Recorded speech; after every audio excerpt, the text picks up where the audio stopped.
cette époque-là, j'allais encore sur les réseaux sociaux, je me faisais énormément critiquer, puis en fait, au bout d'un moment, tu te mets à croire les gens.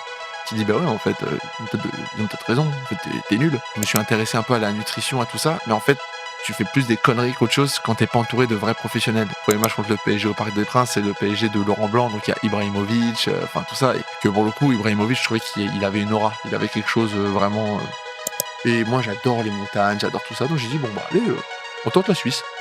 Bienvenue dans l'entrejeu.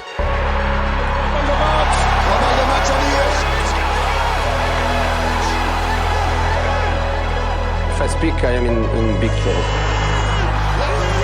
Je crois qu'après avoir vu ça, on peut mourir tranquille. Enfin, le plus tard possible, mais on peut. Bienvenue dans l'entrejeu, un podcast dans lequel on part à la découverte des coulisses du sport et de ses acteurs. Et pour ce deuxième épisode, j'ai eu l'occasion, en collaboration avec le club d'Yverdon Sport, de m'entretenir avec Paul Bernardoni, gardien expérimenté au parcours riche. Il a notamment joué dans bon nombre de clubs de Ligue 1, où il a affronté les meilleurs, joué dans de folles ambiances, et il a également participé aux Jeux Olympiques. Il m'a partagé les dessous de sa carrière, sa manière de vivre le football et tout ce que cela implique. Je vous souhaite donc sans plus attendre une excellente écoute. Paul, bienvenue dans l'entrejeu, c'est un plaisir de te recevoir aujourd'hui, je te remercie pour ta disponibilité et ton temps. Je me réjouis de cette discussion où on va aborder plusieurs thèmes en lien avec ta carrière, ton parcours, le foot et tout ce que ça implique. Bienvenue, comment vas-tu ? Ah merci pour l'invitation, ça va très très bien, après un début de semaine, après un week-end victorieux, donc c'est toujours plaisant ces moments, mais c'est aussi le petit danger, pas se relâcher, donc c'est sympa, et écoute, merci pour l'invitation, et je pense qu'on va passer un bon moment. Avec grand plaisir, j'en doute pas. Ça fait quelques mois que tu as eu Verdon maintenant. Un an. Un an, tout Ouais. juste maintenant. Un an, ouais, et un mois. Après plus d'une saison, mais du coup pas pleine, passée ici. Comment tu te sens ici ? Quel environnement tu as découvert ici à Yverdon ? Et est-ce que tu as pris tes marques ? Oui, pris mes marques, oui, je me suis tout de suite senti bien, mais non, très sincèrement, je me sens extrêmement bien. C'est un club, j'ai envie de dire, assez atypique, dans le sens où on n'a pas d'énormes structures, où c'est très familial. On est Yverdon, c'est pas une grande ville, mais on essaye de faire le maximum. Maintenant, le stade est assez rempli à chaque match. On sent qu'il y a une petite ferveur autour de nous. Donc c'est agréable. Donc non, oui, j'ai très très vite trouvé mes marques, et je me sens vraiment très très bien ici. Magnifique. Pour démarrer, j'aimerais discuter avec toi du poste de gardien de but. J'ai regardé quelques-unes de tes apparitions médiatiques, si je peux dire ça comme ça, et il y a une phrase qui m'a marqué que tu as dite dans la vidéo de Deux Nuits avec, qui était venu te rendre visite. Ouais. Tu as dit, c'est pas forcément le foot qui me passionne, mais c'est vraiment le poste de gardien de but. Qu'est-ce que ça représente pour toi ? Qu'est-ce que ça a de si spécial, ce poste-là ? Qu'est-ce que ça a de si spécial ? Pour moi, on fait un sport dans un autre sport. Disons que le poste de gardien, on se comprend déjà, tous les gardiens se comprennent, mais que ça soit pas obligé d'être professionnel. Même le gardien qui joue dans le plus bas niveau amateur, on ressent, on peut ressentir la solitude quand ça se passe mal, mais on peut aussi ressentir une euphorie quand ça se passe très très bien. Et moi, ce que j'aime au niveau du poste de gardien de but, c'est encore plus maintenant, parce que je commence aussi un peu à avancer dans ma carrière, c'est le détail, le positionnement, la technique, les gants. Il y a un truc qui est assez particulier, mais moi j'adore ça, j'adore les gants, donc c'est c'est plein de petites choses comme ça, et c'est, disons, on a un maillot, on joue pour le même club, mais on a un maillot d'une couleur différente. Enfin, c'est plein de choses, plein de petites choses comme ça qui me plaisent. Et après, disons que quand j'ai commencé le foot, moi, ça m'a jamais trop passionné, regarder un match en entier. Moi, je suis plus, fervent des gardiens qui vont aller se jeter dans les pieds de l'attaquant, un peu ce style de courage, ce style de courage, et voilà. Et je trouve que moi, il faut être courageux pour être gardien, et j'aime ça. Qu'est-ce que t'amène, toi, une équipe en tant que gardien ? Alors, ça peut être propre à plusieurs gardiens, mais toi, qu'est-ce que tu penses que t'amènes à une équipe par rapport à un joueur de champ qui pourrait pas amener la même chose ? on peut amener aussi un peu de sérénité. Par exemple, quand il faut venir soulager la défense, quand ils sont pris dans le dos, quand il faut sortir, des sorties aériennes, bien évidemment des arrêts qui sauvent le match ou pas. Et puis après, il y a aussi une personnalité peut-être qui amène que on est. Moi, j'aime bien aussi rassurer, être à un moment quand je vois qu'il y a un joueur qui est un peu en difficulté, aller une petite tape dans le dos, t'inquiète pas, moi je suis là. Au pire, il te passe, mais il n'a pas encore marqué. Si tant que la balle n'a pas franchi la ligne, c'est que c'est pas terminé. Enfin, j'essaye d'amener au maximum de sérénité. Et disons que je pense que les joueurs en sont contents. Et moi, je suis aussi beaucoup dans.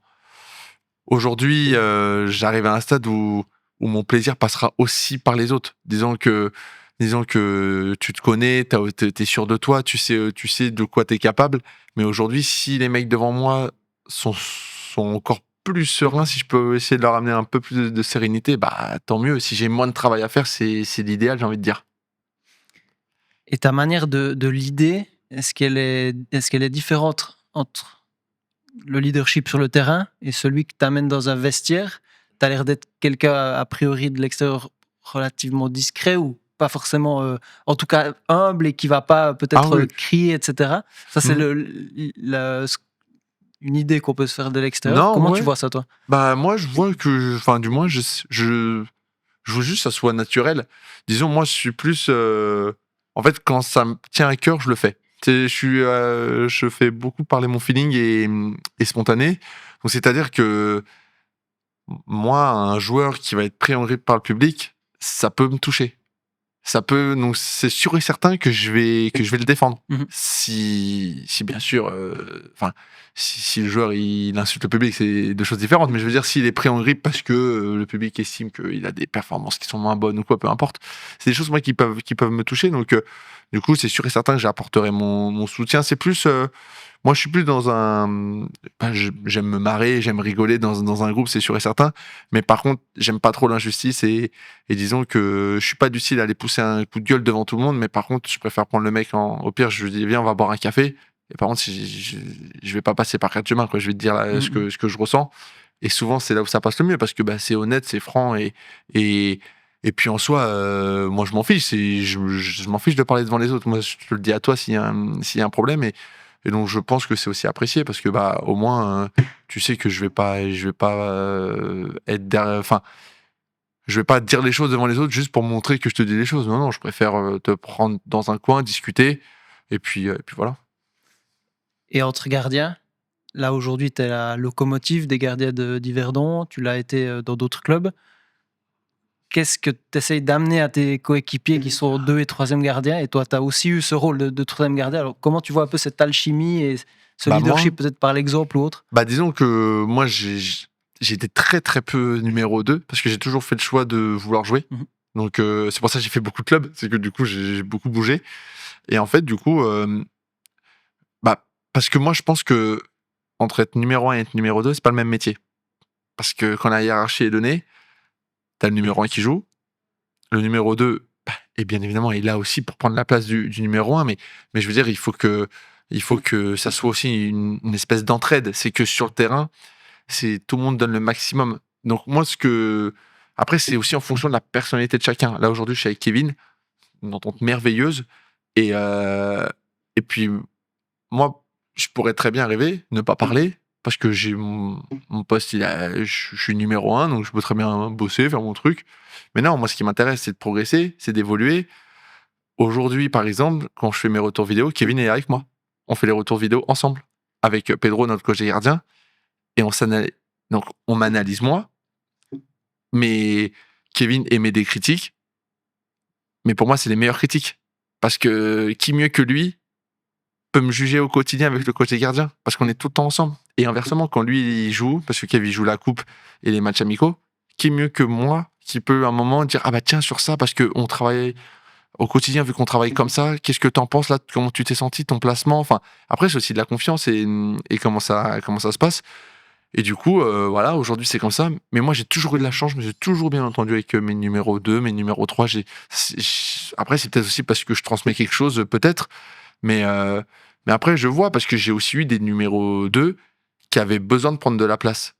Moi je préfère leur laisser prendre cette place-là, je sais pas, dans un vestiaire ou dans un truc, mais parce que j'imagine et je sais que c'est pas facile de, de ne pas jouer le week-end. Donc c'est aussi important de trouver sa place dans le groupe. Vous regardez Kevin pendant les matchs sur le banc, il transmet une énergie exceptionnelle. Et je trouve que c'est important. Enfin, après, c'est mon point de vue. Ah, c'est intéressant, la relation Ouais. de l'extérieur, on l'a pas forcément, même peut-être les joueurs de champ, etc. Mais c'est assez spécial. Je pense que c'est quelque chose qu'on retrouve un peu dans tous les sports au niveau des gardiens. Alors, oui, je pense, j'imagine. Après, il y a beaucoup qui disent les gardiens, c'est une famille. Je suis pas tellement d'accord avec ça parce que dans les gardiens, il y en a, ils en ont rien à faire des numéros 2, des numéros 3 des fois, il y a des gars où les numéros 2, ils espèrent que le numéro 1 il tombe. Enfin, donc non, après, je pense que c'est quand t'es droit, quand, quand t'essayes juste d'être juste ou quoi. Après, moi, si je vois que le gars, il est pas réceptif et que, bon, bah écoute, c'est bonjour, salut, je te mets des bons balles en entraînement, tu m'en mets des bons et c'est réglé. Enfin, et on n'est pas non plus obligé d'être amis. Après, c'est sûr et certain que quand la relation est super, c'est encore mieux parce que, bah, en fait, ça va tirer tout le monde vers le haut. Aussi bien le numéro 1, le numéro 2 que le numéro 3, que le coach des gardiens. Dans la finalité, on sera tous gagnants. Si moi je suis bon, vous allez être gagnant. Et bah parce que la hiérarchie, elle est claire. Si la hiérarchie, elle est pas claire, c'est le bordel, de toute façon. Donc, bah ouais, si les choses sont claires, moi, je vois pas pourquoi ça se passerait mal. Ouais, très intéressant. On aura peut-être l'occasion de Ouais, reparler un ouais, petit peu bien de tout sûr. ça dans la suite. Concernant ton parcours, il est plutôt connu. Tu as fait pas mal de clubs de Ligue 1. Tu t'es affirmé comme un gardien solide de Ligue 1. Est-ce que tu pourrais nous revenir rapidement, pas besoin de trop s'étaler sur chaque Ok. club, mais un petit peu sur par où tu es passé pour ceux peut-être qui viennent pas forcément du Ouais. foot et qui écoutent, ou ceux qui te connaissent pas forcément. Non, bah moi, disons que moi, du coup, ça fait quand même très longtemps. Ça fait 11 ans que je suis professionnel. J'ai signé pro très jeune. Et donc, à l'âge de 12 ans, je suis parti en centre de formation à l'Estac, à Troyes, en France. Donc, j'ai signé pro à 16 ans et demi. À 17 ans, j'ai commencé. 17 ans et demi. Et puis, du coup, après 3, je suis transféré à Bordeaux, au Girondins de Bordeaux. Ensuite, donc, ça se passe moyennement. Je fais 7 matchs et je pense sur les 7 matchs, il y a un match où je suis bon et puis après le reste, je suis pas bon. J'étais très jeune, j'avais 18 ans et certainement que c'était un peu la marche était encore peut-être un peu haute à ce moment-là. Et du coup, en fait, je fais 1 an et demi sans vraiment jouer. C'est la seule fois. Et c'est là où je me suis dit, plus jamais. Parce que c'est dur. Sincèrement, c'est dur quand tu joues pas. Et j'étais même pas numéro 2, j'étais numéro 3. Et quand Cédric Carrasco se blessait, je passais 2 du coup bah, pour faire le remplaçant. Et c'est vraiment pas facile parce qu'en fait, bah, j'étais jeune. Enfin, mais ça m'a beaucoup appris ce passage. Ça m'a vachement appris. Du coup, en fait, je me suis juré que de plus jamais subir une situation parce que j'ai un petit peu subi cette situation. Et du coup, après, je pars en prêt à Clermont-Ferrand, où je fais une super saison en deuxième division. Je termine meilleur gardien de deuxième division sur cette saison-là. Et puis après, ensuite, je suis reprêté à Nîmes, où je fais 2 prêts, 2 saisons en Ligue 1. Et après, je suis transféré à Angers, où je fais 3 ans, coupé d'un prêt de 6 mois à Saint-Etienne pendant ces 3 ans. Et puis après, après mes 3 ans, je pars à Konyaspor en Turquie pendant 6 mois, où sur le plan foot, ça se passe bien, mais sur tout l'extra sportif, c'est très compliqué. Et du coup, je décide de rentrer, et puis j'arrive à Yverdon en janvier l'année passée, quoi. Et donc me voilà, et j'ai décidé de prolonger l'aventure cet été. Top. Bah, merci pour le petit récapitulatif. Ouais, j'espère rapide, parce c'est vrai qu'on peut s'arrêter un petit peu sur tout. Effectivement. Mais justement, j'ai sélectionné, disons, un ou deux passages Ouais. clés sur lesquels on va peut-être revenir plus en détail avec une ou deux photos. La première, Ouais. celle-là. Ah oui, c'est le premier contrat pro. Bah, j'avais des cheveux, j'étais tout jeune, ouais. Donc bah, en fait, je m'y attendais tellement pas parce que bah, j'avais 16 ans et comment l'expliquer. Moi, je fais partie des premières générations où on faisait signer pro des joueurs. Je m'étais jamais entraîné en pro encore, alors qu'avant Ok. il fallait quand même du temps. Et maintenant, c'est devenu un peu monnaie courante. Maintenant, les contrats pro arrivent plus facilement. Et donc moi, je l'avoue, je fais partie de ces premières générations-là. Et en gros, c'est vrai que j'étais très étonné. Je me souviens encore, c'est mes parents m'appellent parce que j'étais mineur. Ils avaient appelé mes parents et ils leur avaient dit, je revenais d'un championnat d'Europe avec l'équipe de France U17 Et ils avaient dit, écoute, à mon avis, il y avait dû avoir des clubs étrangers qui avaient appelé. Ils avaient voulu un peu dire, hop, hop, hop, on bloque tout. Mhm. Sauf que j'avais pas d'agent. Enfin, en gros, tu connais rien au football à ce moment-là. T'es juste chez toi. Enfin, t'es en centre de formation. Et puis, j'ai signé professionnel. C'est parti comme ça, quoi. Donc, mais au final, c'est une belle histoire. Et le premier match pro, il arrive pas longtemps Il après, arrive en un an mars après. 2015. Comment t'apprends toi, ta titularisation? Comment tu sais que tu vas jouer? Et quels souvenirs tu gardes du moment où tu l'apprends, puis du match? Ah bah, c'est ce que je dis à tous les jeunes joueurs dès qu'ils commencent. J'ai dit, vous vous souvenez toujours de votre premier banc et de votre premier match quand vous jouez, ou votre première entrée, peu importe, mais ça restera gravé à vie au fond de vous. Bah, moi, c'est simple, je dois aller jouer avec la réserve, donc là, parce que j'étais le gardien de l'équipe réserve, moi j'avais 16 ans, donc, et en gros, donc, moi je pensais on était 4 gardiens, et en fait, Jean-Marc Furlan me l'avait pas dit ouvertement, mais en gros, il voulait pas que je fasse les bancs en Ligue 2 parce que en gros il estimait qu'à cet âge-là il faut jouer. Il a totalement raison. De toute façon il faut jouer, c'est très important. Et en gros donc moi je jouais avec l'équipe réserve et l'équipe réserve on devait aller à Metz un mercredi faire un match de retard et j'y vais pas parce que Denis Petric était malade et en gros veille de match le coach vient me voir il me dit c'est toi qui joues. Ouf. Je dis étonnant bah ok.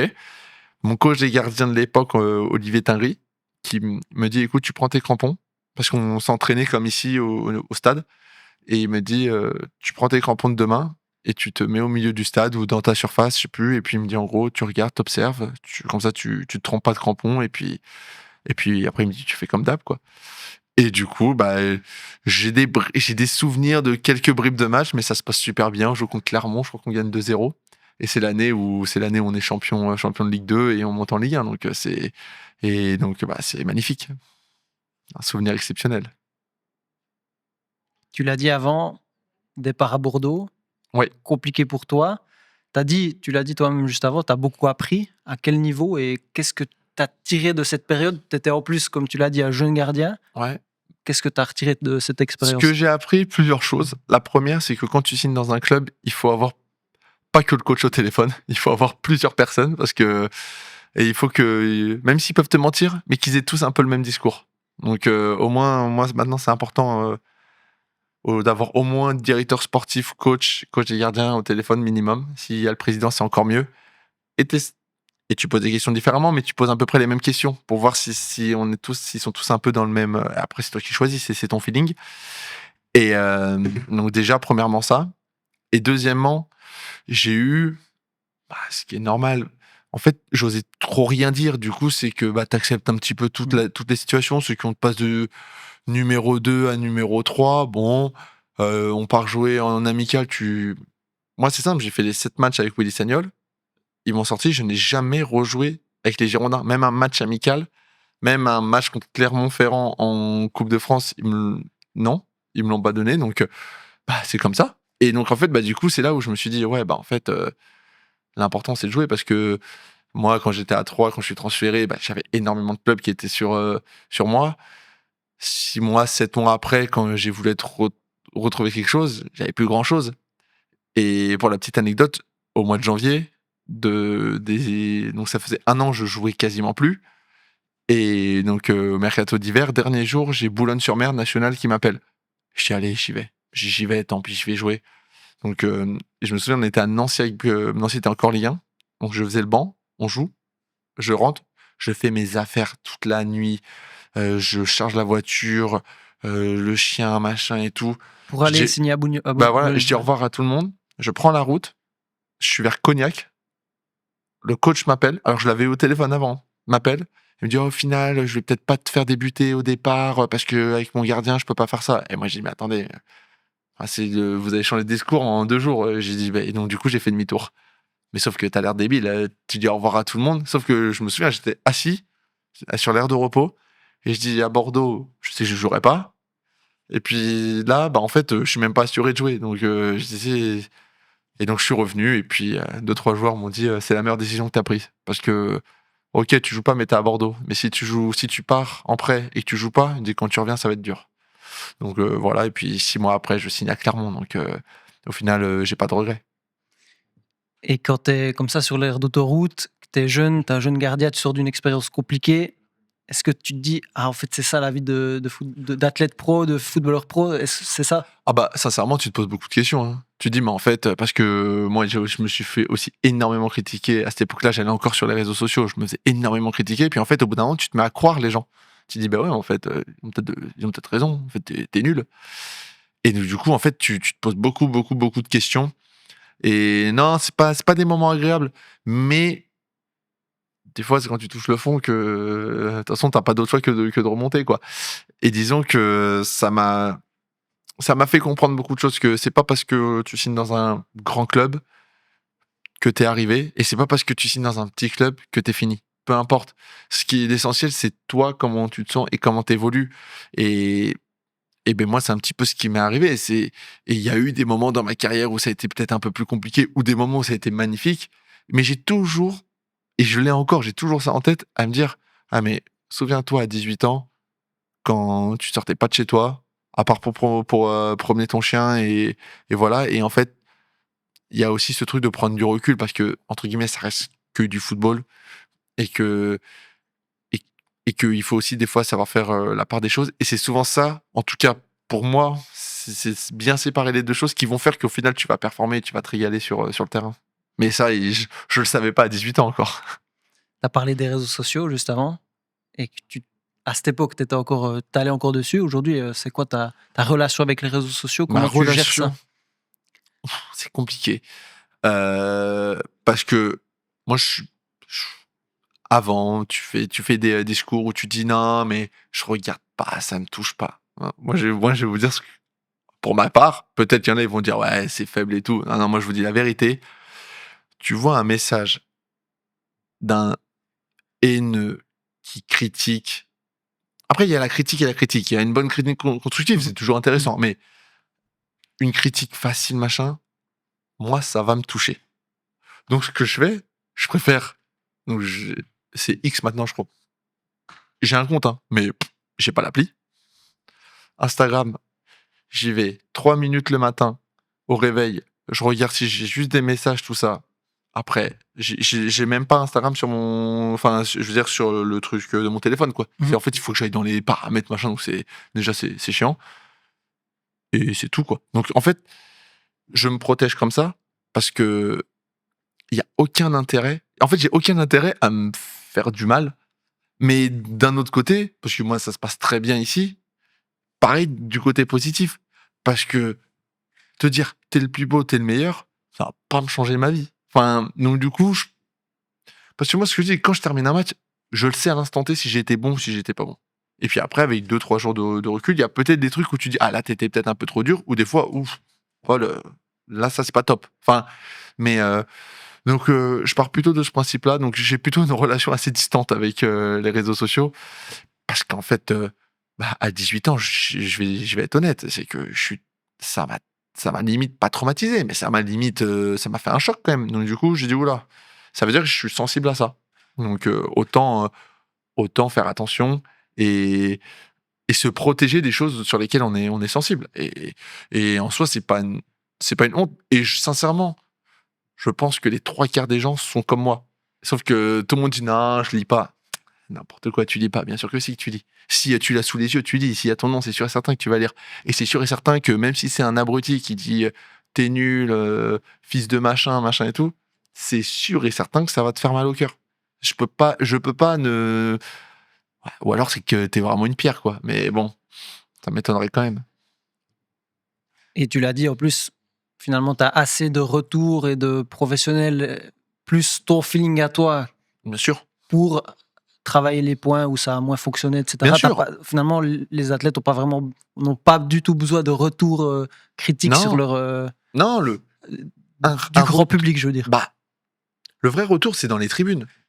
C'est ça, c'est que tu le vois tout de suite quand les gens ils sont contents, ils sont pas contents, enfin, et puis oui, après c'est ton coach des gardiens. Moi, il y a aussi, Kevin avec qui je suis au quotidien, avec lesquels on peut vraiment avoir des vraies discussions, spontanées et franches, donc non, c'est et puis après et puis j'ai même envie, même la famille, parce que la famille, c'est difficile parce qu'ils t'aiment. Donc des fois, ils veulent pas te froisser. Oh, moi, je préfère être jugé par des professionnels. Eux, ils t'aiment pas. De toute façon, c'est pas qu'ils t'aiment pas, c'est que eux, il y a besoin de résultats. Donc, ils vont te dire la vérité. T'as été nul. Ok, bon, bah, voilà, on avance. Ou même des fois, si t'as été nul, ils vont arrondir le truc pour pas que tu cogites et tout, et tu passes à autre chose.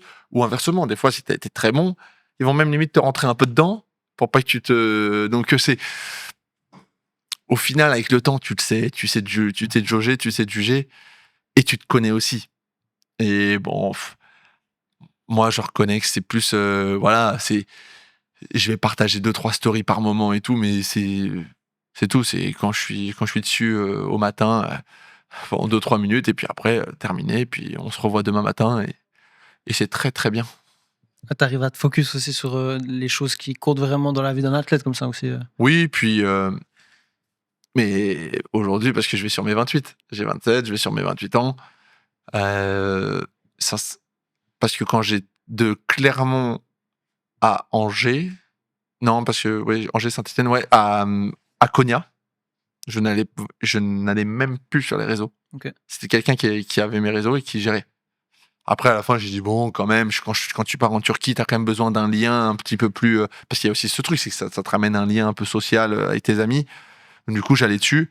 Et puis après, je trouvais que scroller pour scroller, c'est des trucs que j'aime pas trop, moi. Du coup, en fait, j'ai trouvé ce truc-là. J'ai trouvé il y a pas trop longtemps. Il y a pas si longtemps. Donc, et au final, ça me convient tellement. Parce que j'aime pas ça, moi. J'aime pas être trop sur le téléphone. C'est pas un truc qui me plaît beaucoup. Donc, moi, je préfère aller me balader. Et puis voilà, faire des choses avec ma femme, avec mon chien. Enfin, voilà, je suis plus. Disons, j'ai besoin de m'aérer, de sortir, plutôt que de rester tout le temps connecté au truc. Sortir un peu de la Voilà, bulle finalement. voilà, c'est plus ma façon d'être. Alors, tu as joué dans des grands stades, contre des grandes équipes avec des grands joueurs. Est-ce que tu as des souvenirs spéciaux? Est-ce que ces matchs avaient quelque chose de spécial, peut-être dans la manière de les préparer, dans la manière de les vivre, de les jouer? Comment tu as vécu ça, toi, peut-être quand tu te déplaces au Parc des Princes, au Vélodrome? Tu as Ouais. joué Non, c'est toujours c'est des moments sympas. Sincèrement, c'est des moments magnifiques. C'est aussi pour ça qu'on fait ça, hein, on va pas se mentir. Moi, c'est ce que je disais à chaque fois. J'ai jamais une préparation particulière. Non, moi, c'est toujours avec énormément de plaisir que j'arrive. Et c'est toujours avec une. Moi, j'ai eu la chance d'inaugurer le stade, le Groupama Stadium. C'était Lyon contre Troyes. Moi, j'étais dans le but. C'est toujours un moment particulier. Enfin, c'est des moments magnifiques. Quand tu vas jouer au Vélodrome, c'est exceptionnel. Quand tu joues à Geoffroy Guichard, moi, j'ai eu la chance de jouer à Geoffroy Guichard avec Saint-Etienne et contre Saint-Etienne, du coup. C'est deux choses différentes. Non, c'est exceptionnel. En France, on a la chance d'avoir des ambiances assez folles. On a la chance d'avoir des belles équipes. On a la chance d'avoir des grands joueurs dans le championnat. Et moi, j'ai ce souvenir, mon premier match contre le PSG au Parc des Princes, c'est le PSG de Laurent Blanc. Donc, il y a Ibrahimovic, enfin, tout ça. Et c'est vrai que pour le coup, Ibrahimovic, je trouvais qu'il avait une aura. Il avait quelque chose vraiment d'assez impressionnante. Et donc, c'était cool. C'était ma question suivante. Est-ce que ces grands joueurs, ils dégagent quelque chose en plus sur le terrain de manière générale, mais aussi concernant les attaquants, quand ils sont devant toi, dans la surface, et toi, tu as un grand attaquant, je le vois, c'est que tu as l'impression que quand il a la balle dans les pieds dans la surface, le temps s'arrête. Qu'il a plus de temps. Qu'il a du temps. Et là, tu te dis, ouais, c'est costaud. Et bien sûr, Neymar, Mbappé, Messi, Cavani, Di Maria, c'était des mecs exceptionnels. Même à Marseille, Dimitri Payet. Enfin, tu vois ces gars-là qui sont au-dessus du lot, tu le sens tout de suite. Et souvent, quand tu joues dans plusieurs clubs, il se peut que dans ton équipe, il y ait un gars où tu as cette sensation-là. Et ça, à chaque fois, je me dis, celui-là, c'est qu'il a moi, je le vois comme ça. C'est ce que je dis souvent. Souvent, quand on fait du travail devant le but et que les attaquants, sur 10 frappes, tu les bats 8 fois, normalement, ils doivent avoir un petit ascendant. Si le mec, il est vraiment, vraiment costaud, il a un petit ascendant. Donc c'est... Mais bon, c'est pas donné à tout le monde. Hein. C'est le flair, le feeling, la bonne prise de balle au bon moment. Donc c'est des beaux combats.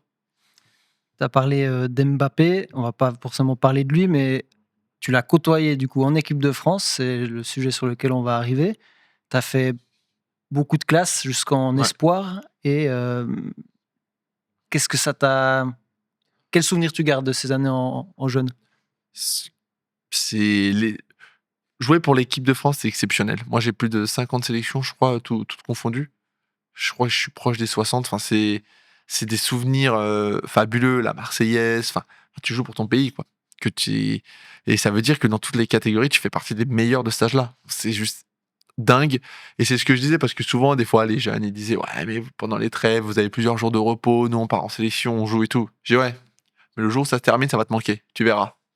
Et, moi, je le dis tous les jours, c'est aller jouer contre le Mexique, le Brésil, l'Espagne, l'Allemagne, enfin, c'est incroyable, c'est incroyable. Et puis moi, j'ai eu la chance de remporter un euro, j'ai eu la chance de faire une Coupe du Monde, j'ai eu la chance de faire plusieurs euros, de faire les Jeux Olympiques aussi. Enfin, ouais, pour moi, c'est une chance. Jouer pour son pays, c'est une chance. Et donc, du coup, bah, ça t'apporte tellement, tu côtoies les meilleurs joueurs de ta génération. Non, enfin, moi, demain, si je dois payer, je paierais pour juste revivre ces moments comme ça, parce que c'est fabuleux. Des moments marquants, justement, il y en a eu, tu les as évoqués. Et oui, Et oui, les JO. ouais. À Les la JO f- spéciaux, un peu. Bah ouais, moi j'ai pas eu de chance. Moi, je pense que j'ai eu les pires, malheureusement, ceux où les JO Covid, quoi. Donc on devait être masqué tout le temps, pas de spectateurs. En plus, on avait le Japon dans notre poule, donc ça aurait été juste incroyable. Et puis bon, nous les Français, mine de rien, les clubs ont pas été très sympas parce disons qu'ils ont pas laissé beaucoup de joueurs y aller. Moi, j'avais eu un accord avec le président d'Angers, il l'avait respecté, donc c'était super. Mais donc voilà, donc nous on n'était pas du tout préparés au final parce on se connaissait à peine. Il y avait des joueurs qui avaient ils étaient même jamais convoqués avec l'équipe de France Espoir. Donc bon bah voilà. Et puis malheureusement on s'est pas qualifié, mais genre, c'est des souvenirs mais incroyables. Par contre, incroyables. On était dans le village olympique. Enfin, en fait, j'ai eu la chance de vivre comme un athlète lambda. Et non, bah c'est des souvenirs incroyables. Enfin, j'ai quand même fait les Jeux Olympiques, quoi. Et malheureusement pour nous, et tant mieux pour la France, aujourd'hui ils sont médaillés, ils ont fait une médaille d'argent aux JO de Paris. Et je pense que notre expérience a montré que bah ouais, faut que les clubs envoient leurs joueurs parce que on représente un pays et puis c'est important de faire une médaille, quoi. Donc tant mieux pour ceux qui sont médaillés, mais bon, pour nous c'est comme ça, mais ça reste un souvenir incroyable. Et puis le fait d'échanger avec d'autres sportifs, d'autres Ouais. athlètes, ça, comment tu l'as vécu? C'est parce que c'est Ah assez bah, spécial. Des fois, tu es un peu, je pense, dans la bulle du foot. Le fait ouais. de pouvoir s'ouvrir, comment tu l'as Ce qui vécu, est ça? dingue, c'est que parce que bah, nous, bah, par exemple, il y avait Florent Manodou, mon fils, enfin, ouais, tout le monde, il y a des handballeurs, enfin, mais tout le monde, des gymnastes, tout ça.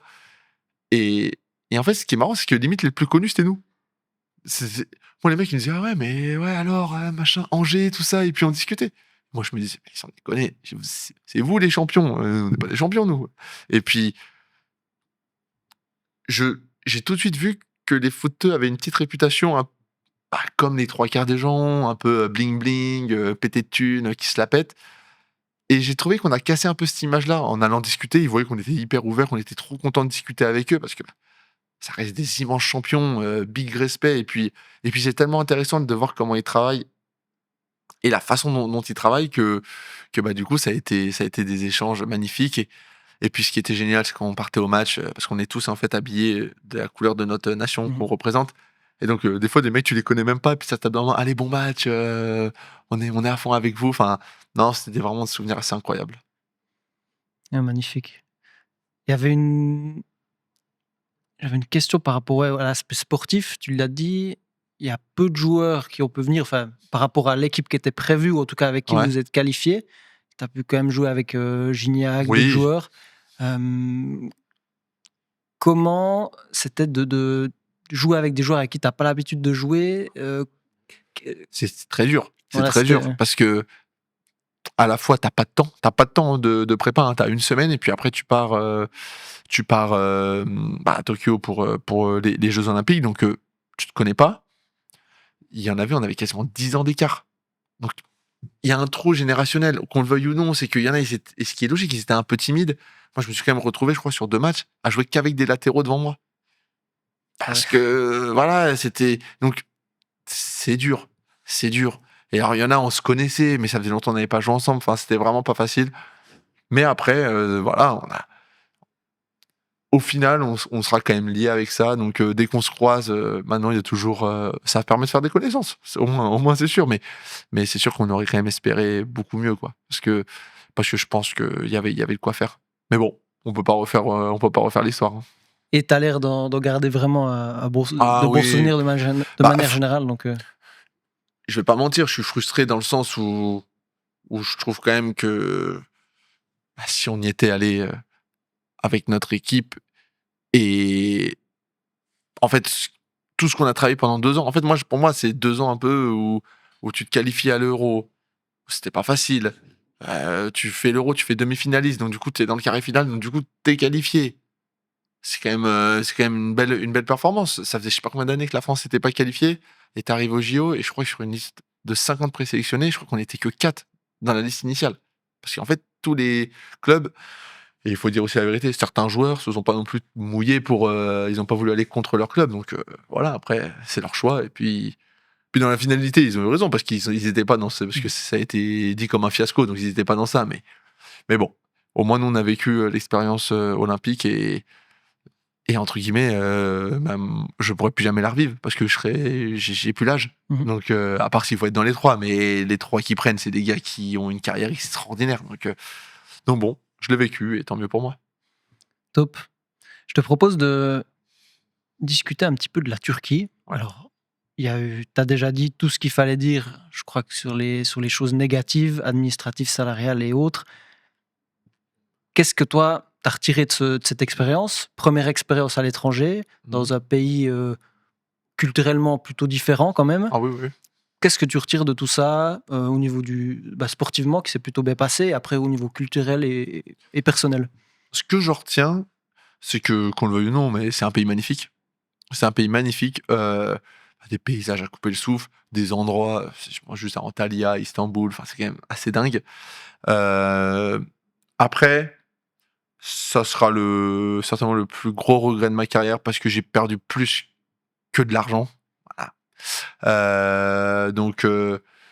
Et je suis le seul responsable parce que c'est ma décision d'y être allé. Donc dans la finalité, je peux en vouloir qu'à moi-même.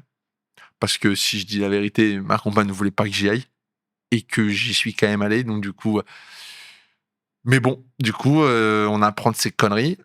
Mais celle-là, elle est quand même costaud. Mais c'est comme ça. Après, on refera pas l'histoire. Aujourd'hui, ce que ça m'apporte, c'est que ça m'a vraiment ouvert les yeux sur ce que je voulais vraiment dans ma carrière. C'est-à-dire jouer, prendre du plaisir. Et c'est déjà pas mal. C'est déjà pas mal parce que c'est peut-être quelque chose où que j'avais peut-être un moment oublié pendant une saison ou deux, c'est me faire plaisir. Et, et en fait, sincèrement, ça m'a vraiment, vraiment ouvert les yeux sur ça. Et du coup, maintenant, c'est vraiment le premier truc qui me vient à l'esprit. C'est que, je sais pas, demain, si je dois changer de club ou quoi, peu importe, avant tout, ça sera l'aspect humain et, et ça sera surtout ça l'essentiel, vraiment. Ça sera plus le côté euh, financier. Euh, oui, objectif du club et tout, bien évidemment que c'est important. Mais c'est surtout comment moi je vais me sentir à l'intérieur. Parce que si je me sens pas bien, je serai pas au top de ma forme. Je vais performer, mais peut-être que je vais pas performer au-dessus que ce que je pourrais parce que je me sentirais pas bien au fond de moi. Donc non, ça m'a plus ouvert les yeux sur ça sincèrement, j'ai du mal à si je me pose vraiment, si le vrai positif c'est ça, c'est que j'ai un peu appris l'anglais, j'ai j'ai découvert ce que c'était vivre à l'étranger dans une autre culture, pas facile, euh, mais que je m'adapte quand même, qu'on s'adapte quand même, qu'avec ma femme on arrive à avoir même du lien social et tout. Donc de ce point de vue-là, c'est ça. Mais au fond de moi, si je suis tout à fait transparent et honnête, c'est la plus grande frustration de ma vie et je l'aurai toute ma vie. Parce qu'aujourd'hui, j'ai perdu mon chien là-bas et c'est ma décision d'y être allé. Du coup, c'est de ma faute. C'est comme ça. Et ça, je le vivrai, je l'aurai toujours avec moi. Mais bon, malheureusement, je peux pas refaire les choses. Et, et ouais, j'ai rien d'autre, j'ai rien d'autre à dire parce que c'est ma faute, tout simplement. Du coup, depuis la Turquie et cette expérience-là, tu atterris ici à Yverdon, Oui. à la recherche de temps de jeu, de d'une Bah, situation stable, comme tu disais. En fait, si tu veux, je jouais en Turquie. Mhm. Donc en soi, le temps de jeu, oui. Sincèrement, et puis il y a aussi un autre deal, c'est que ma femme allait être expulsée du pays. Donc j'ai dit stop. J'ai dit allez, en plus des problèmes de salaire, mais en soi, la vérité, c'est même pas ça le problème. Enfin en soi, c'est pas l'argent. C'est que là, à un moment, c'est ton bien-être personnel, quoi, c'est ta vie. Du coup, en fait, je me souviens, on joue contre Samsung Sport. Donc j'étais à l'hôtel la veille et j'ai Filippo, le directeur sportif, qui m'appelle parce que j'avais dit à mon agent, j'avais dit là, faut me sortir de là parce que là, moi, je vais exploser. Et en gros, Filippo m'appelle en me disant écoute, nous, on nous a dit que t'étais sur le marché, explique-moi. Donc je lui explique le truc et donc il me parle d'Yverdon. Il me dit clairement, il me dit je suis pas sûr que tu serais intéressé, mais donc je dis ok, bon, bah, on discute du club, du projet un petit peu. Je dis ok. Je vais sur mon téléphone, je tape Yverdon, je savais pas où c'était. Enfin, je vois le classement, je dis ok, bon bah ça va être, on va lutter, mais pour moi ça me dérange pas. De toute façon, j'ai toujours joué le maintien, donc en soi, on va se battre. Et moi, mon pied à terre, il est à Annecy. Et là, je vois ça, c'est à 1h30. Je dis allez, je dis franchement, je signe 6 mois. Et très honnêtement, hein, je l'ai redit à ma femme. Ma femme m'a dit mais arrête de dire ça, mais c'est la vérité. De toute façon, je suis pas là pour mentir. J'ai dit je fais 6 mois et je vois. Si je retrouve pas le plaisir, j'arrête. J'ai dit je vais pas forcer. J'ai dit si à un moment je suis écœuré que le La plaisir carrière. ah bah oui, Ouais. j'ai dit ça sert à rien. J'ai dit je vais pas continuer dans un truc où j'en peux plus, où c'est pas facile. J'ai dit ben j'arrête. Mais j'ai dit mais je suis sûr et certain en fait, il faut que je retrouve juste un truc où humainement je m'y retrouve. Et moi j'adore les montagnes, j'adore tout ça, donc j'ai dit bon bah allez, on tente la Suisse. Et j'arrive ici et sincèrement, au bout de 2 entraînements, j'appelle ma femme, elle était là, je lui fais: «C'est bon». Je dis: «C'est bon». Elle me dit: «Mais» elle me dit: «Je sais, je l'ai vu». J'ai dit: J'ai retrouvé le goût». Et puis bon, bah, ça s'est super bien passé pendant 6 mois. Et puis après on part en vacances, on était en Tanzanie et je dis à mon agent, il me dit en gros, avant la fin de saison, moi je dis: «Bah, écoute, je savais pas si je voulais rester ou pas quand même». Je me disais: «J'attends de voir et tout». Et en fait, quand je pars en vacances, je dis à mon agent, je dis: «Allez, j'ai envie de rester. J'ai envie de rester ici, je me sens bien». Enfin voilà, je vois pas, j'aime ma vie en Suisse. Heu, les week-ends, je peux aller à Annecy, je peux découvrir la Suisse, c'est un pays qui me plaît vraiment. Donc je dis: allez, bah, négocions et puis on voit si je peux rester».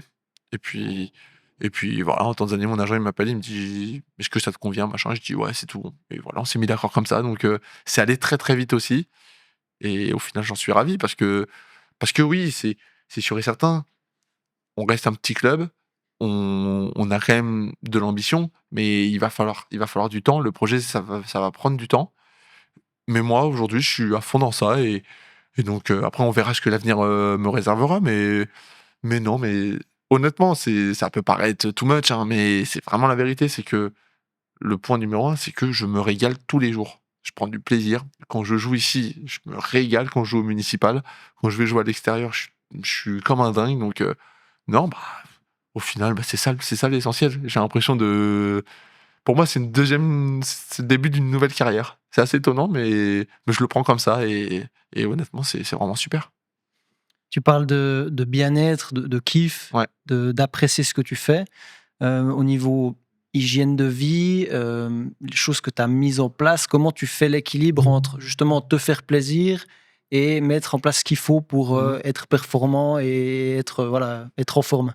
Bah, quand je dis qu'à un moment, je me suis un peu perdu dans le plaisir, dans tout ça, ça fait partie aussi du truc. C'est qu'à un moment, à Angers, à partir de la deuxième saison, ils ont commencé à nous dire, voilà, à mettre, de plus en plus de pesées, alors qu'on en avait toutes les semaines, mais ils faisaient des trucs que moi j'aimais pas. C'est qu'ils affichaient le poids de tout le monde et puis, à leur bon vouloir à eux, alors que nous, on sentait bien ce poids-là, Mmh. ils mettaient un vert, rouge ou genre orange pour dire si pour eux, t'es bien ou t'es pas bien. Mais moi, je disais: «Mais moi, je suis bien à ce poids-là». Et non, donc bah, vu que tu veux bien faire, tu es professionnel, du coup, j'ai commencé, Parce que bon, il te disait ça, mais il faisait rien pour t'aider à ce niveau-là. Donc moi, je me suis mis de mon côté, voilà, je me suis intéressé un peu à la nutrition, à tout ça. Mais en fait, au final, tu fais plus des conneries qu'autre chose quand t'es pas entouré de vrais professionnels. Et du coup, bah, c'est tellement un sujet compliqué et vaste que à la fin, je prenais même plus de plaisir à manger parce que tu comptes tes calories, tu comptes tes trucs, machin. Et puis moi qui suis, je le reconnais, moi j'aime profiter aussi, aller faire un bon resto avec ma femme, aller manger chez des amis. Enfin, c'est quelque chose qui, pour moi, c'est important, ça me fait du bien. Et quand je dis je vais au resto avec ma femme, je vais pas me faire des pizzas et des burgers. Je peux aller me manger un bon petit poisson, un bon petit truc. Et ça, en fait, ça, à un moment, je l'ai oublié. Et je suis rentré dans ce truc focus, le poids, le poids, le poids. Et en fait, au bout d'un moment, tu t'en viens à ne plus manger grand-chose. Et quand tu as un jour off, tu manges n'importe quoi. Donc, au final, la balance, elle est pas bonne. Et, et du coup, déjà en Turquie, j'ai commencé un peu à retrouver goût. Et alors, et c'est pour ça que je suis tellement heureux ici, c'est que aujourd'hui, en fait, c'est ce que je dis, c'est que je me retrouve aussi à ce niveau-là. C'est que, bah, en fait, je calcule rien. Juste, je fais pas n'importe quoi. Je vais pas manger des fast-food, tout ça, veille de match, bien évidemment. Je reste quand même, et je mange quand même assez clean. Enfin, parce que il faut être en forme. Tu manges les apports qu'il te faut, surtout pour être performant sur le terrain. C'est surtout ça l'essentiel. Et, donc, bah voilà. Donc, au final, je mets pas grand-chose en place. C'est juste que, bah voilà, je mange des légumes, des protéines et des féculents, mais accouplé de, bah, si j'ai envie de me faire un bon resto, je me fais un bon resto et puis c'est tout. Et puis en soi, il y a pas mort d'homme. Et le seul truc où je fais gaffe, c'est parce que moi je fais pas de sieste. À part le jour de match, si on joue tard, voilà, je fais une sieste, mais sinon je fais pas de sieste la journée. Mais du coup, je me couche pas tard. Du coup, ouais, je pense que 23 heures max, je suis en train de dormir, mais ça me convient très bien. Et bah, parce que aussi, je me réveille assez tôt, je promène le chien, enfin j'ai besoin de toute façon de ça. Donc voilà, aujourd'hui je sais ce dont j'ai besoin. J'aurais encore plusieurs questions sur d'autres thèmes, Ah vas-y, mais vas-y. ouais, pour garder un certain timing, je Ah vais ouais, pardon, passer à OK. la suite. Mais pour la suite de ta carrière, de toute façon, on l'a déjà plutôt compris par quoi t'es drivé, le kiff. Ouais. Mais plutôt que de te poser la question classique de tes objectifs, comment tu vois la suite, etc., j'aimerais te demander pourquoi tu te lèves chaque matin pour aller faire du foot? Qu'est-ce qui te drive? Ah Euh, ouais, c'est une bonne qu'est-ce question qui ça. te, Qu'est-ce qui me quelle est la motive? flamme qui brûle le matin quand tu te lèves pour venir jouer au Sincèrement, foot? très simple, comme ce week-end. La fin du match, tu gagné, t'as fait un clean sheet, la sensation elle est incroyable. T'es tellement heureux à la fin, tu sais que t'avances, tu parce que mine de rien, c'est pas parce que je joue pour le kiff, pour me régaler, mais je suis quand même un compétiteur. C'est que je joue pour gagner tous les matchs. Je suis comme un dingue quand on perd, je suis dégoûté. Donc, c'est juste ça, c'est que aujourd'hui, moi, c'est continuer à jouer, à performer, à me régaler. Et aussi, c'est que je sens que je commence. Et souvent, on dit, quand tu arrives vers 27, 28, tu as l'impression que sur le terrain, tu te comprends mieux. Et c'est vrai, tu as vécu tellement de situations. Et nous, au quotidien, avec Pedro, Kevin et Max, on travaille tellement nos positions, les positionnements. Et du coup, bah, en fait, j'ai l'impression que je suis en constante évolution. Et donc, moi, je me lève juste pour ça. Enfin, pas juste pour ça, c'est que professionnellement, je me lève pour ça, pour continuer à progresser, à gagner et à prendre du plaisir. Et on va pas le cacher, on n'a pas un super terrain d'une qualité exceptionnelle. Le terrain où on s'entraîne, et pourtant, nos jardiniers, on voit, ils font le maximum. Il est rempli de sable. Sur les trois quarts des gens qui vont t'écouter, ils vont te dire, mais comment tu peux kiffer plonger sur du sable? Ouais, mais c'est différent. C'est que, bon, je m'en fous qu'il y ait du sable ou pas. Le principal, c'est que la balle, elle passe pas la ligne. Et que ça se trouve, aujourd'hui, ma position dans laquelle je vais être, bah, je vais juste la prendre dans les mains. Au lieu que si je suis mal positionné, il va falloir que je me détende. Enfin, en fait, c'est gagner du temps. Et plus je vais avancer dans ma carrière, donc plus je vais vieillir. Peut-être que physiquement, bah, je vais peut-être avoir un peu moins de jambes qu'avant. Bah, si je suis mieux positionné qu'avant, je serai encore plus fort. Enfin, c'est comme ça que le foot, c'est un jeu de position. C'est si tu es bien positionné. Alors après, bien sûr, il y a des balles en lucarne, tout ça, mais tu les as pas, t'en as pas non plus tous les matchs. Donc, c'est plus une question de position, de te connaître, de connaître de mieux en mieux aussi le foot. Et, Et non, moi, je me lève pour ça au quotidien. Et puis après, pour profiter aussi de la famille. Et, et, puis, et puis, le foot, ça sera une partie de ma vie. Donc, en fait, c'est surtout que avec mes enfants plus tard, tout ça, le truc que je voudrais leur dire aussi, c'est bien évidemment, ça a été mon métier parce que c'est un métier. Ça a été mon métier pendant, je sais pas, là, ça fait 11 ans, pendant 11 ans, 15 ans, 20 ans, je sais pas. Mais par contre, c'est que j'ai tout donné et j'ai toujours pris du plaisir. Et pendant peut-être 1 an ou 2, j'ai moins pris de plaisir et ça a été une petite sonnette d'alarme. Mais ouais, non, je me lève en étant content d'aller dans un vestiaire, avoir une vie de vestiaire, aller au quotidien. Oui, il pleut, il neige, il vente, il fait beau. C'est pas grave. L'essentiel, c'est que je progresse, que je comprenne aussi ce qu'on fait au quotidien et le plaisir. Et parce que sans plaisir, à la fin, c'est comme la nourriture. Tu prends pas le plaisir, au bout d'un moment, tu vas en chercher du plaisir. Et souvent, le plus rapide, c'est quoi? C'est tu vas te faire un snack, tu vas te faire un truc qui est pas très bon pour toi, alors qu'il y a tellement de façons de se faire plaisir. Donc non, c'est plutôt ça. Top, c'est tout ce qu'on te souhaite en tout cas, en C'est plus du gentil. maintien avec Yverdon.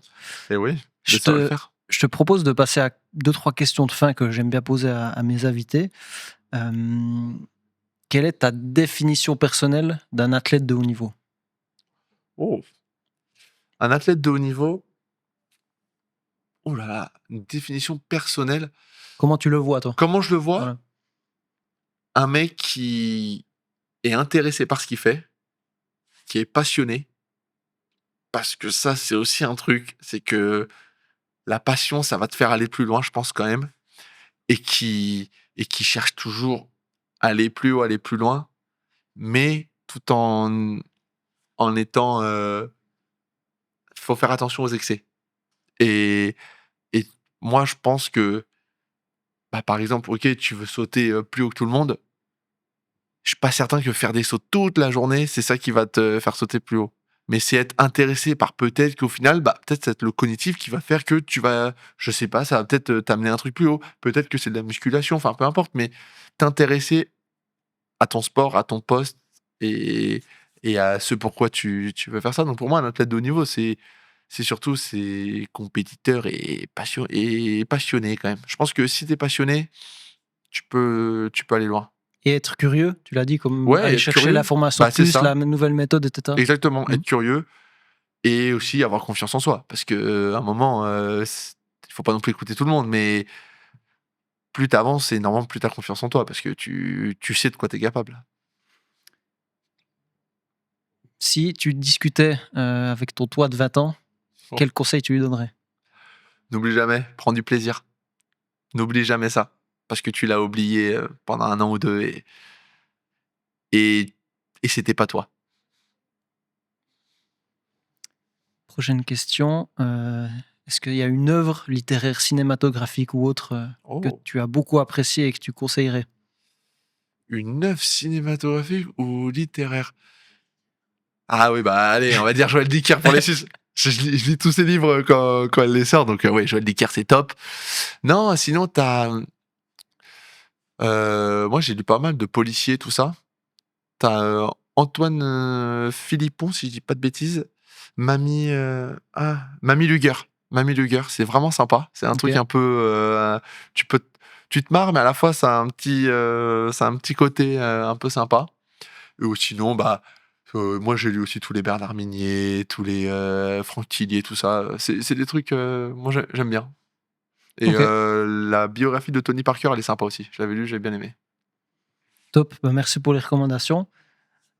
J'ai une petite question que je voulais absolument poser avant, j'ai oublié. C'était par rapport, je me permets, Ouais, ouais. par rapport au. Je sais que tu regardes pas mal d'autres sports, que tu es Ouais. intéressé par d'autres trucs. Est-ce qu'il y a certaines choses, certains éléments que tu as retirés d'autres sports pour les implémenter dans ton jeu ou bien dans ta manière d'être en tant que joueur de foot? Moi, je suis fan de vélo. Le cyclisme, je suis fan de ça. Je les admire, les coureurs, parce que c'est un sport de perdants. Ils sont, je sais pas combien ils sont 180 au début du Tour de France. T'as qu'un gagnant, t'as 21 étapes, et des fois, dans ces 21 étapes, il y en a, ils vont en gagner 3 ou ils vont en gagner 5.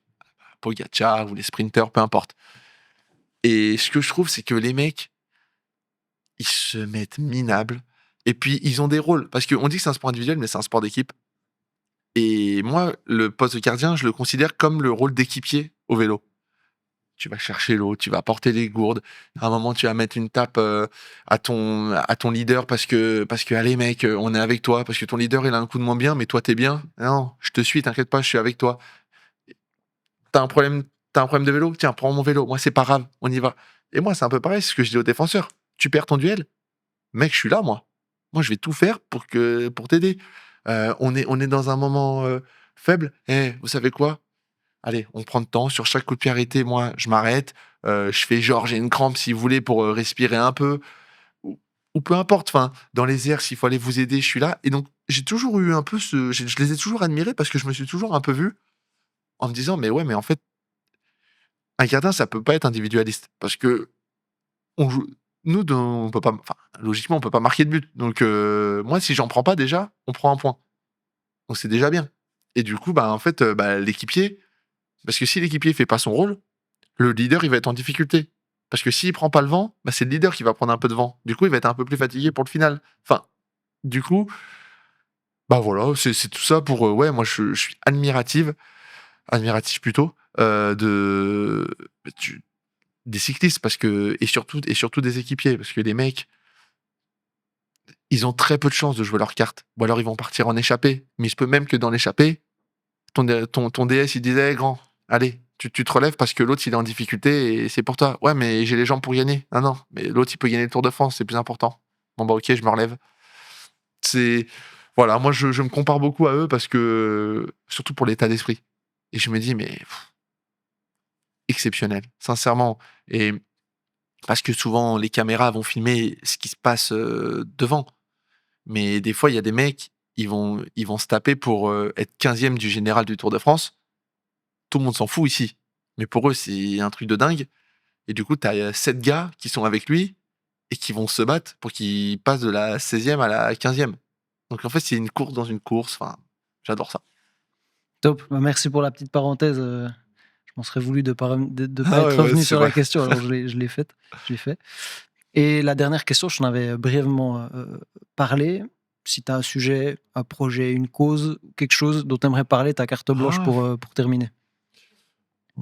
Moi, je suis parrain de plusieurs assos. Après, comme je t'avais dit aussi, c'est quelque chose qui... Alors, bien évidemment, si je peux juste les citer, la Fondation Frédéric Gaillan pour les chiens guides d'aveugles, Égoïstes Ensemble à Angers qui travaillent aussi, où ils courent avec des fauteuils spéciaux pour que des personnes en situation de handicap puissent courir avec. Il y a aussi... Après, moi, je suis très sensible au sujet des chiens, au sujet de l'abandon, tout ça, c'est quelque chose... Enfin, je trouve ça dingue d'abandonner des animaux, mais bref. Mais d'un autre côté, vu que il y en a qui sont basés à Angers, il y en a d'autres qui sont basés à Lille sur la Sorgue, dans le sud. Puis bon, la SPA, c'est un peu plus général, mais si tu veux, c'est plus simple. Quand je jouais à Nîmes, je pouvais beaucoup aller voir Frédéric et sa fondation parce que j'étais présent. À Angers, je pouvais beaucoup faire de choses avec Égoïstes Ensemble. Là, du coup, tu te sens un peu moins acteur parce que t'es là, mais sans vraiment être là. Donc, ça, c'est le côté un peu frustrant aussi, je dois avouer, c'est que on peut moins se pencher sur des causes qui nous touchent vraiment parce que, comme je dis, je peux pas non plus faire 100 000 causes parce que si tu le fais bien. Mais non, mais c'est... voilà, pour moi, c'est des choses tellement importantes. Et ce qui est fou, c'est que ces gens-là, ils ont une force parce que c'est une énergie dingue de créer une association, d'être à fond et immense respect. Donc c'est sûr que si on peut les aider un petit peu, tant mieux. Mais comme j'ai envie de dire, c'est que nous, on a la chance d'avoir un tout petit peu de lumière. Donc si on peut les aider, tant mieux. Et j'espère qu'ils évolueront dans le meilleur des cas. Et si ça peut toucher une personne qui aille sur leur site, regarder ce qui se passe, qu'ils n'hésitent pas, qu'ils se renseignent. Et puis on verra s'ils veulent les aider, tant mieux pour eux. Magnifique. Je te remercie Paul pour cet entretien, c'était top. Et puis tout de bon pour la suite. C'est gentil, merci.